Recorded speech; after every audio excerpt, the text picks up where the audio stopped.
Having studied psychology in college for 4 years was no coincidence.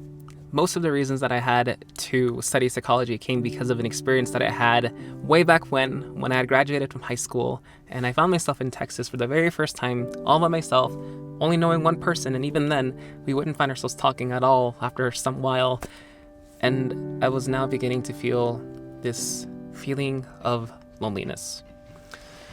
I love my alone time. I don't have a problem being alone, and I love thinking. I love being out and about. And though I do, still I'm an extrovert, a social butterfly, and I just happen to love my alone time.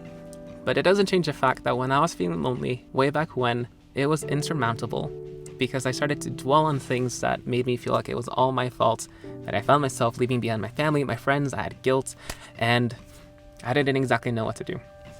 But because it was such an experience that happened so long ago, I would find myself thinking about it every now and then throughout the years. And as experience would have it, I would eventually find myself with 4 things in particularly that have helped me to not only make what I once experienced way back when manageable and feel like I can actually conquer it, but now I feel pretty able to be buoyant and to feel like I can actually resolve most of the stresses that I have in my life. The very first thing that I would want to share with you all is that being able to recognize that you are not the only one feeling lonely is so pivotal to your healing. When I was beginning to feel so lonely way back when, and even now when I have it every now and then, a lot of the things that I experienced was this feeling like no one would understand the struggles that I was experiencing. It was only a me, myself, and I kind of thing, and nobody would be able to understand what I was experiencing. As a consequence, my healing was pretty slow. It wasn't until I finally recognized that there were people out there who do feel lonely, and that only came as I found myself talking with people post-experience, right? That helped me to understand that it's actually a lot more of a human experience than I thought. Knowing that people out there can also feel lonely like me allows me to better empathize with them, to sympathize if not. And as a consequence, here I am making friends with these people because I can tell them, I have been there myself as well. It isn't something that you have to experience by yourself. Which leads me to my second step, being able to identify the emotions that you're feeling. Being able to identify the emotions that you're feeling requires you to be transparent with yourself. And being transparent with yourself, being honest with yourself, isn't necessarily the most easiest experience. For one, I don't really like thinking of myself as a pretty bad guy. Admitting that I'm guilty of whatever, feeling jealous, feeling angry, feeling outraged or whatever, it is horrible, especially to admit that. But I have to. Not because I'm going to start being as such, but because I'm human.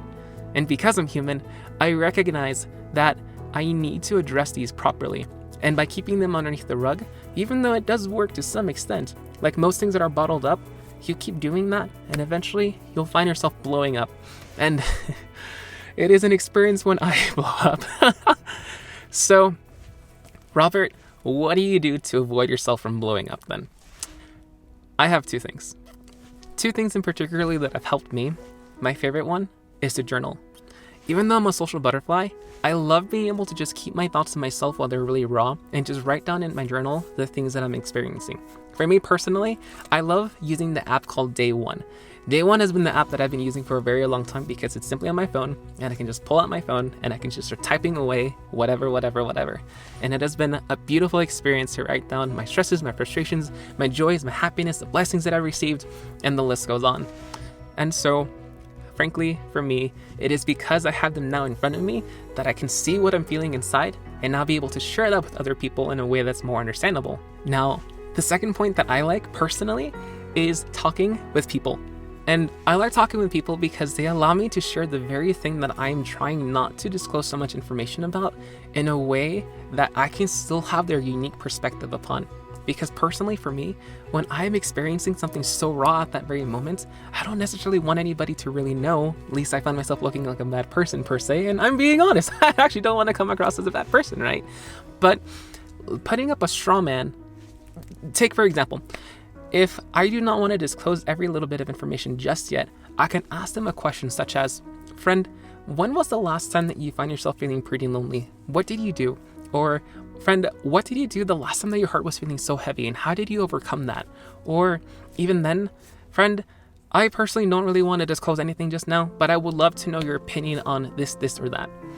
People are more willing to help than you think.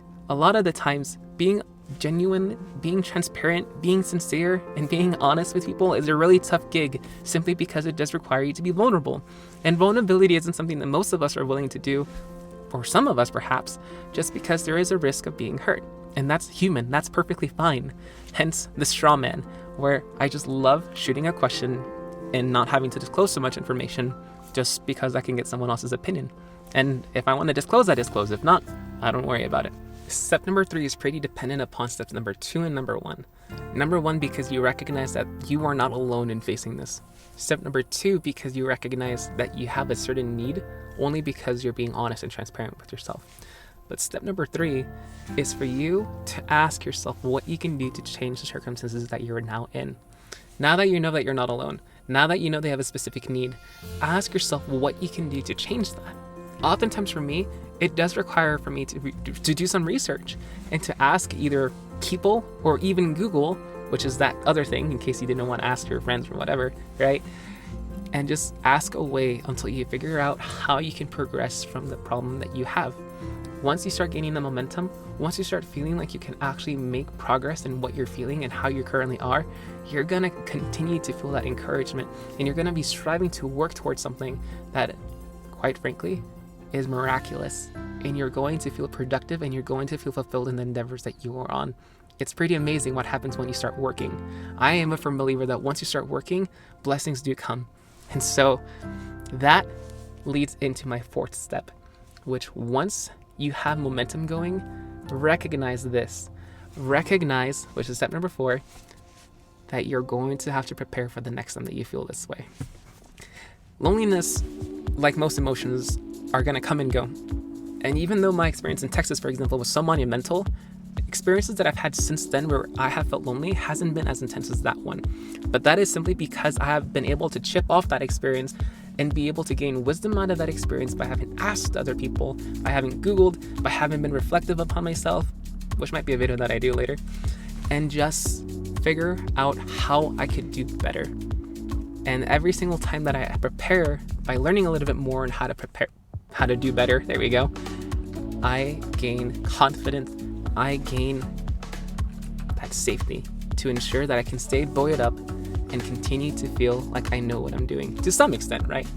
And so by and by, those have been the 4 things in particularly that have helped me to feel very confident in my life. And I know for a fact that if you recognize the needs that you have inside of yourself and ask, you will find yourself coming to a really great conclusion, a proper conclusion even. It may take a while, it may take a little bit of faith here and there, but I promise those blessings do come. And I know for a fact that all of you are amazing, incredible people. So here I am closing this video hoping that some of this will have been helpful to you to some degree or some another. But until I catch you all on the next one, remember that you're doing a lot better than you think. I know for a fact that we are amazing people because we are worth it.